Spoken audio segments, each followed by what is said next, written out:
मैं हूं दीपा मिश्रा। आप देख रहे हैं उपदेश टाइम्स न्यूज। आइए नजर डालते हैं आज की खास खबरों पर। डिप्टी सीएम केशव प्रसाद मौर्य मंगलवार को फिरोजाबाद पहुंचे।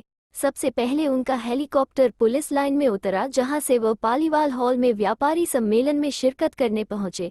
इस अवसर पर उप मुख्यमंत्री केशव प्रसाद मौर्य ने कहा कि 2023 में कमल खिलाया है, वैसे ही 2024 में भी कमल खिलाना है। उन्होंने व्यापारियों को संबोधित करते हुए कहा कि व्यापारियों का उत्पीड़न नहीं होने दिया जाएगा, लेकिन फर्जी कंपनी बनाकर देश के विरोध षड्यंत्र रचने वालों को बेनकाब करने के लिए सवेर और जांच जारी रहेगी। प्रधानमंत्री मोदी के कार्यकाल का बखान करने के साथ ही कांग्रेस और सपा पर हमला बोला। उन्होंने कहा कि कहाँ सत्ता न मिलने से राहुल गांधी की तबीयत खराब हो गई है, इसलिए देश के बाहर जाकर देश की बुराई करते हैं। इस दौरान वरिष्ठ भाजपा नेता और व्यापारी वर्ग के अलावा गणमान्य नागरिक मौजूद रहे। लेकिन इसके बीच में एक बहुत बड़ा इस देश की मजबूत होती अर्थव्यवस्था के मार्ग में बाधा डालने वाली एक ताकत खड़ी हो गई है, और उस ताकत का प्रयास क्या है इसको ध्यान में रखना। और मैं अपने पत्रकार मित्रों से कहूंगा कि अब आज को भी विशेष तौर से आप चाहे प्रिंट से चाहे इलेक्ट्रॉनिक से जिस भी आप प्लेटफॉर्म से हैं, जन जन तक पहुंचाने में सरकार की मदद भी करिएगा। एक ऐसी साजिशें देश के खिलाफ चल रही है कि हमारा गांव में बैठा हुआ एक सामान्य सा मजदूरी करने वाला मजदूर, किसानी करने वाला किसान, जिसका व्यापार से कोई लेना देना नहीं है, मेरे भाई बहनों, आप सभी जानते हो कि जीएसटी का रजिस्ट्रेशन कराने के लिए आधार कार्ड की आवश्यकता होती है कि नहीं होती है। एक इस प्रकार की साजिश रची जा रही है कि जो गांव में बैठा हुआ व्यक्ति है, जिसे कुछ नहीं मालूम, उसके पास इस प्रकार का गैंग जाता है, उनके आधार कार्ड को लेकर के आधार कार्ड के सेंटर पे जाता है। पुलिस के अधिकारी भी इसको जांच करेंगे, इसको सुनेंगे, नोट करेंगे, यहाँ प्रशासन के अधिकारी भी नोट करेंगे, जीएसटी वाले भी नोट करेंगे, और एक साधारण व्यक्ति को आधार कार्ड के सेंटर पे आते हैं, और पहले से जो उसका मोबाइल नंबर है बहुत इसके खिलाफ साजिश कर रहे हैं, अर्थव्यवस्था को चोट पहुंचाने के रास्ते निकाल रहे हैं। उनको सजा मिलनी चाहिए कि नहीं मिलनी चाहिए?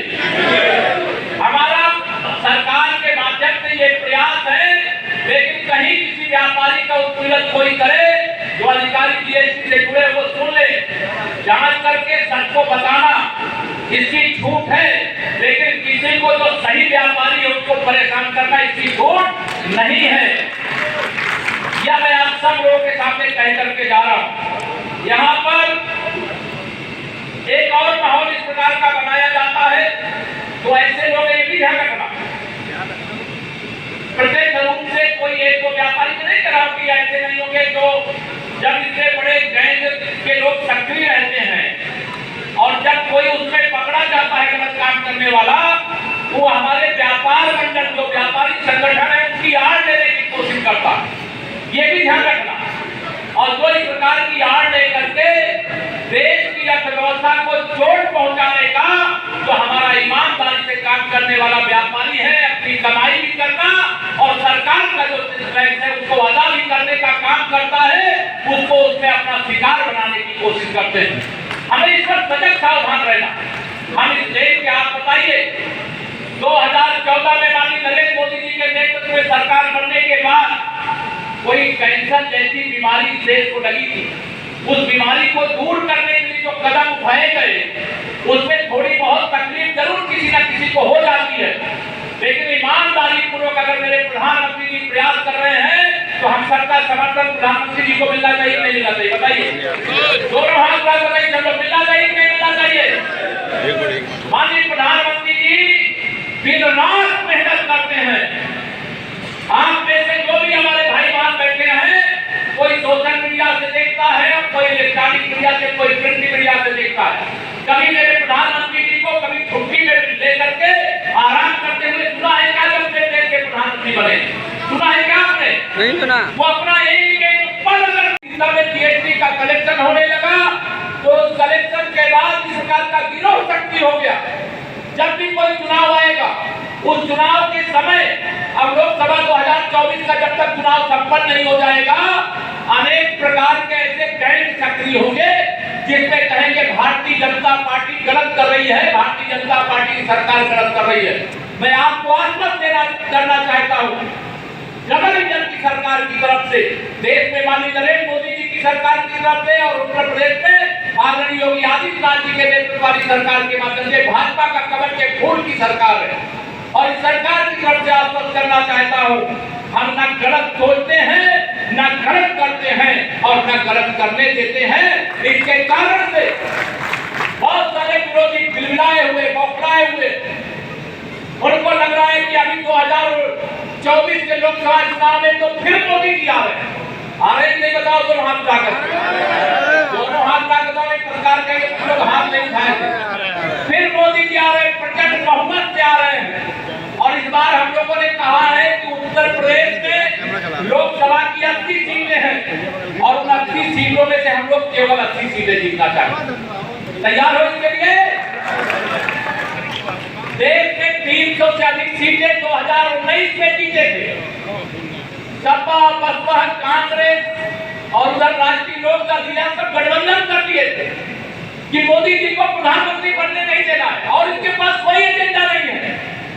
1 दर्जन से अधिक प्रधानमंत्री पद के उम्मीदवार हैं। आप बताइए, मेरे प्रधानमंत्री जी की ईमानदारी पर आपका भरोसा है कि नहीं? बताओ, है कि नहीं है? वो जो काम कर रहे हैं देश के हित में कर रहे हैं कि नहीं कर रहे हैं? देश की गरीबी मिटाने के लिए वो काम कर रहे हैं कि नहीं कर रहे हैं? नौजवानों का उज्जवल भविष्य बनाने के लिए काम कर रहे हैं कि नहीं कर रहे हैं?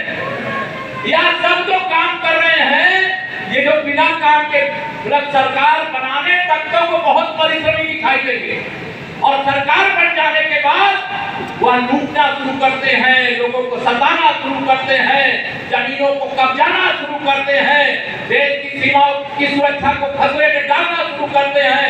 पूरे विश्व में तिरंगा का मान बढ़े ना बढ़े, लेकिन ऐसे भ्रष्ट राजनीति इस देश के अंदर है, वो चाहे मान बढ़े दुनिया में तिरंगा का, देश में तिरंगा का, इसकी चिंता नहीं रहती। उनकी तिजोरी भरे इसकी चिंता रहती है। उनके परिवार का कोई व्यक्ति विधायक, सांसद बन जाए, इसकी चिंता रहती है।